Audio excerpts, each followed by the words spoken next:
We don't be very fine. Yamiase. Yankwe na also baby idea be share free bianco. There are some few issues confronting Esikafono. Na Esikafono masama. Yeah, sebi. Yenis kenki and kebi. And so issues no I am interesting kakra. And in the Saudi Pro League, our Riyadh, there was Riyadh against Al Nassr. I think Riyadh, Al Nassr winning 1-0. But Ronaldo moved on. He wasn't even on the bench. Before I gave him the Babano, I chanced on information from Sky Sports say Ronaldo tier and NT born on Bupi. I'm saying, Ronaldo, they are right here. Ronaldo is paid $500,000 every week. That was Saudi Arabia. $500,000 every week. No, a week be Friday no aje. What could possibly be another reason for going on strike? Obia, every Friday you take $500,000. And so I started going to Ebola and the Portuguese handles, newspapers are any media outlet. I mean, say if indeed what Sky is reporting, true, they can give a certain insight. Rich, you read from the Portuguese and they say, oh yes, the Sky can hear no credit. Ronaldo so a cost strike. What's the say? Neninji. Midi kai kind of ninja na musu okay. If you say enye ade ma enipa ni je ni ska. Say ska and under no circumstances for Ronaldo say neninji. So the first lesson, we are so more do Sika doesn't guarantee happiness. We all grown na. Eskafu bi do na do muntimi na. Ticket so sa na de ache. Because business and Sika we wa. Me mfanya den. Obetu the next exam. Okay, no free ha. I also G update without tracking no maybe. Yes, we need be adakra. Me dey na me go dey. It's rich. Sika doesn't guarantee happiness. No, that's everything. Who is rich? Ronaldo. Since a movie called Saudi Arabia, on you to that. Meeting Anasa. Eka. Who say Uko Saudi Arabia? And yet things na ana or more sports investment fund no. A fund you more 100% too. But Anasa can. But Ronaldo GD say rich. Uber you give me clubs na omoni the Saudi Arabia sports fund no. Ebo omo brano. Omoni earners and DE in terms of recruitment. I'm to players, Papa. Yes. Ronaldo think say there is a certain favoritism to Ayala especially. So or they compare players at Ayala for no doesn't fund etoma omo na or they compare the eto edema ono team Anasa. Now Rich, you now go back to Nhyira. The funny commentary in the Ghanaian media so say Anasa not to play Ronaldo Mpuna or suggesting that is the reason why this our fellas Muina Abati Minimuno because he's bringing on board the now for 4. Now Uko Anasa or coach Jesus is a Portuguese. Now Okochi Ayala. Yes, you know Portuguese, you know so no pen any akofona ba. So why then is he not happy? You know, but two and some children in India are also taking it serious. Some they don't even know what they are talking about. Rich, the bottom line is Ronaldo seen a ninja. I look at the Ayala Nassr team, or Sadio Mane, or João Felix. It didn't even know Ronaldo pay. Now, Rich, I see Ronaldo at any enough. During that same time, Oko Al Ittihad and so on. Almost Karim Benzema so seen a ninja. Also, some say similar to the Ronaldo Ekano. Al Ittihad now no ne Fabinho Mone N'Golo Conte Muso ne Ebo team no. Also, Gidi say they've not done enough in terms of recruiting players. I'm almost the IG league. Rich, then within 3 hours. Breaking news about say Karim Mustafa Benzema has gone to sign for Ayala. Let me say, from Ittihad to Hilal. Yes. Now, the problem with this transfer is say, was Ronaldo any or no Benzema nina, esi omati etuano. The omudi. Ayo basis of Etiate Ayala. So if you allow Benzema to join the club now, say what they took place for even in that team, I down yes, they almost striker. Then they have Malcolm, they have Milankovic Savic, Omo Ruben Neves. But these are normal players. Me say a club was Sadio Mane, João Felix, Cristiano Ronaldo shouldn't be able to compete. Club was Fabinho Mu, any N'Golo Conte, any Karim Mustafa Benzema, Musa Diaby shouldn't be able to compete. But which then how then do you allow Benzema to join Ayala? International Ronaldo say okay, say Ayala I must say okay, to win. He also want to go there. Does it mean say all the other stars no more team? Sadio Mane will say, okay, I want to go and win trophies. And teams will call Ayala. There's a big problem. There's a Bundesliga. At the point, every best player Germany want to play for Bayern. Yes. There's a normal league now 1 week. Saudi Arabia league. Because you don't sit down, Emiliano. For Benzema to use the big boys and enjoy the club of his choice. No, let me be sample at Hilal. Ebenena, the former Inter Milan coach, Inzaghi. So now between Nunes and Benzema, how many best Inzaghi? He will strike. Finish. Where's Kafron Toka in Kebi? Obi bisa question B. Dennis Bio. Before you read the question, say Mustafa Benzema and so get 1.5 million every month. 1.5 million. Man to be anwaji. So Ronaldo get $500,000 a week. That means Ronaldo ever get Benzema in 3 weeks. Then he gets additional 500,000. But Benzema will just get a shot of Ronaldo the end of 500,000 in a month.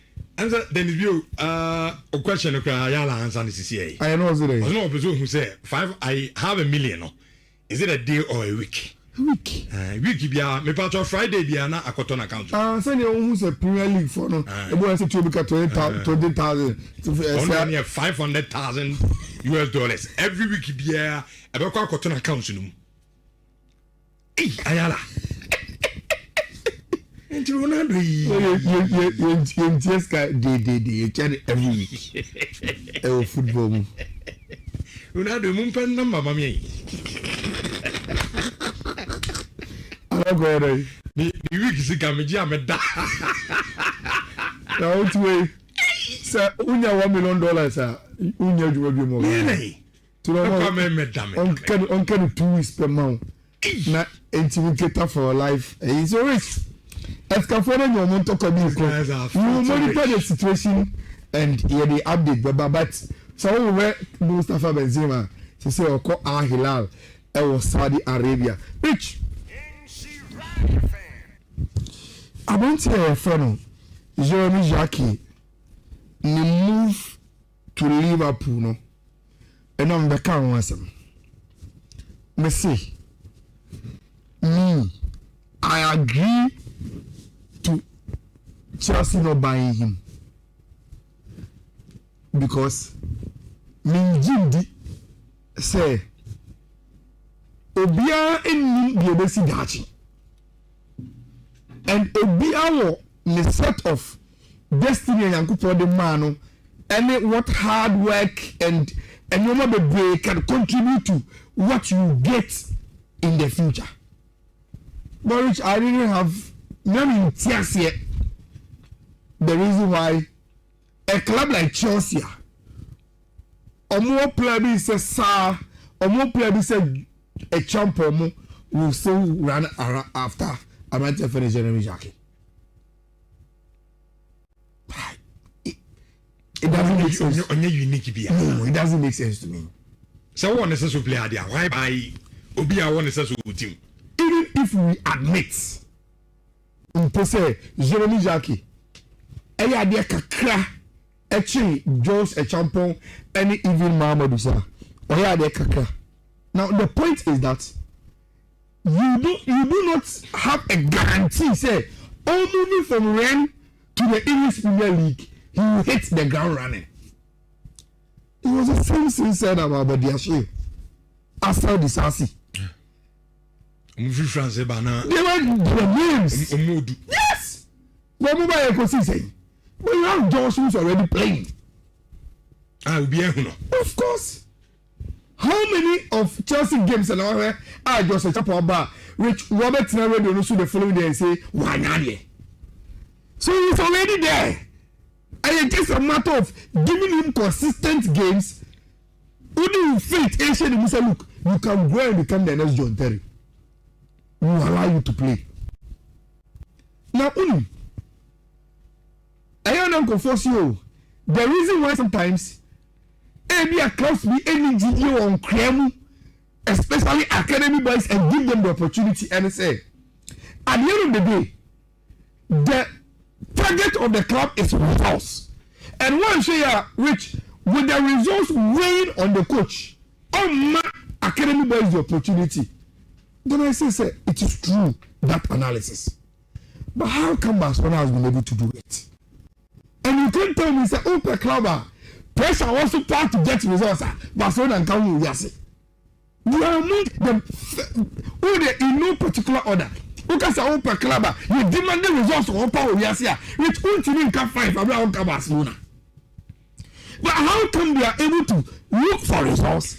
But at the same time, get a DNA that trust on academy and say, let's give this case a chance. And so and you have a choice to make. Now, Matthew said, there have been articles from France. I'm going to say, Jeremy choose Liverpool because one, club is a great. Number two, only didn't come on. Clear. And that Van Dijk and Ibrahim Konate are idols. And he was dreaming, so okay, so Liverpool I am getting straight into the dressing room with my idols. He is good. But wait, the moment of competing, you know, and I will be someone who say, club near friend, how do they get their scouting right? Because which in the last 5-6 years, they've produced very, very good players on the scene. I want a Rafinha boy. I want a Kamavinga boy. The same boy. Jeremy Doku boy. Ousmane Dembele boy. It is turned out to be a very, very good breeding grounds for these guys. And for to play a few hours.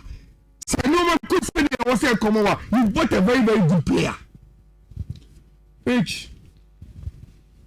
According to Opta analysis, almost say in the Premier League, Virgil van Dijk was 77 points, BB% of area duels win.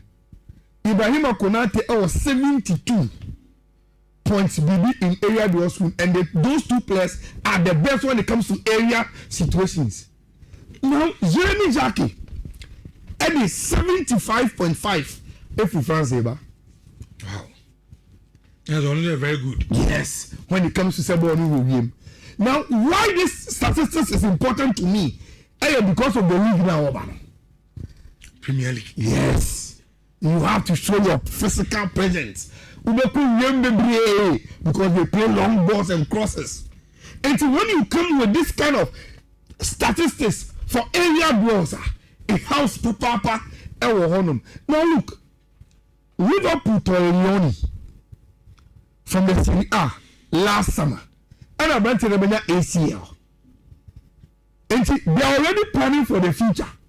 They don't see Ibu Kunate and even Van Dijk Krano is growing. And they are preparing for their future. And the only many ACL now they brought in Jeremy Zaki, so also Embra, now Omeso. See, they are building for their future. That is what these clubs do. Very, very well. They are running football. Now I saw this graphic on Live Score. Now I am Mr. Kakra. And the impression they are trying to create, and they say, Rich, Liverpool knows how to get their transfer business done, even with competition. And the latest is Jeremy Zakia, you say, or Chelsea, or Masani. They did same with Isaac, with Arsenal, same with Iketike, with Newcastle, and they beat foreign vets to Man City and Sana Omo Sani. So Liverpool have gotten their deal done. Now, we are crying on the transfer. No?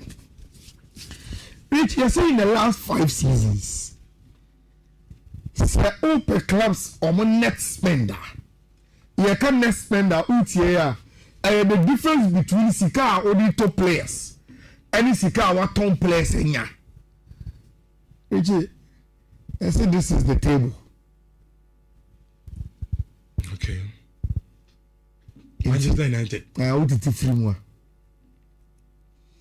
The amaton and the amaton. See Nhyira. Means if you my business, my unit that top with Arsenal, Chelsea, Tottenham, Newcastle, Liverpool, Manchester City. Now we are sure say even with Nassr Liverpool business on my which they are here with 488 because they've sold a lot of players and they've made a lot of money. So we shall see some local for anybody. Chelsea are top on but the reason why probably they are third and say they've also done very, very good business with players at Ometimi at all. Manchester United any such track record no. Yeah. In terms of players Ometimi at all and every amount for and that is why probably Omo at that top no rich. Maybe you are on some crowds and the game there also Emirates in a very, very short time. You do semi-finals, you know. There's a Newcastle, Man City. There's Chelsea, Arsenal. And they've played the first legs. It's about first 2 games. I can't enemy of China. One at the Emirates, one at the Etihad. They will know who will lift the trophy at Wembley. 2 teams by any Kwakomo. Any match, you know. It doesn't offer a lot of talking points. It is straightforward. Arsenal as a club, say they've built a certain project with Arteta.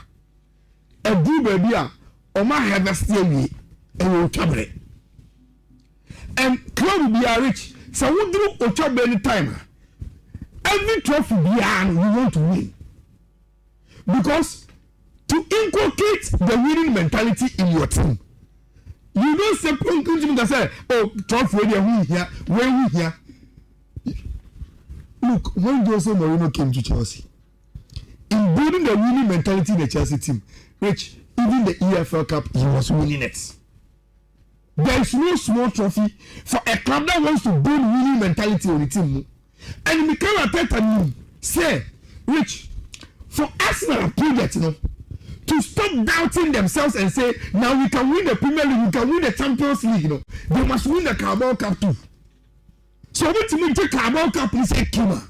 Then they get into that mood and say, we've really arrived and we win every trophy here. And then they say, I will say you winning. That is what they must achieve. But rich, this time in the game and you know, a little bit complicated for Arsenal. They say, sir, also the trajectory of Chelsea. Rich, sir, upe team. Obetini about one off game, 2 leg games. Not even though you are a huge favorite where you are, Chelsea can. You are built for that kind of exercise, no. If you only come marathon like the league, there will be inconsistencies with almost squad, no. Any the engineer project will be able to anyone can say almost change coaches, any sign of no. But wait, when it comes to 2 leg affairs, one big game. And you mean America, Chelsea have shown, say, I say that is how they are built now for star games. And then you wear see Mikel Arteta see. When you said it's the Carabao Cup, so you make small changes. For instance, Kepa never them because Carabao Cup on order. He will make changes with Timber and play Ben White. He will change Nkape and play Cafiori because of a fit. In the middle, no, every 2 he will bring player Eze to combine with Zubimendi and Rice. Send a bit of bench Kai Havertz, any Martin Odegaard, anymore. Now Saka is out because of some small injury. Gabriel Jesus best started. Martinelli best started. These are boys that are rescue and bring them into the squad. Arsenal squad. That is the problem. Even when you decide to change, or the son of Kaka no or you rotation. No, the strength, which you don't even see the difference. Arsenal team, formidable. Sir. You don't even see the difference. Now, which should Liam also try rotating the Chelsea team? No. The strongest 11. On the first 11 ball. Because game we now coach is you. So in doing Arsenal say 3-2. Forget about these players. In doing Chelsea's strongest 11, you are saying it should be Sanchez, Reece James, Cucurella, Fofana, Choloba, Mosca, Cedo, Enzo Fernandez, Kopama, Neto, probably Garnacho, because there is our Pedro. So who should play? It's like Gates all. And then between Gates and Garnacho, then in big games. In big games, I'll still go for Abante for the Garnacho and not play Goyi, but almost out Pedro because that will be then the strongest 11. Now, question and say, if even Chelsea decide to say we are forgetting the competition, we are born inside the air, Arsenal. That is our mentality. Arsenal at the Emirates. It's a big game, and we are playing it with your squad. Would that still be enough for Chelsea to beat Arsenal or Emirates and overturn the 3-2 scoreline? Adding. Very, very difficult. Very difficult. Chelsea beat me, BB, but I don't see it. You don't see it enough. Say everything are telling the time for one moment to qualify. I think I agree with you. On paper, no matter how Chelsea ended the first 11 member and Arsenal decide to rotate, I still think they still have a very, very strong team to compete team and friend Chelsea. And then where I think Arsenal will book or take it and be the first teamer PM Emirates waiting for Manchester City. Now, Rich, before I drop my quotes, Mame Enka Resonance and Pay and for entry yet for any for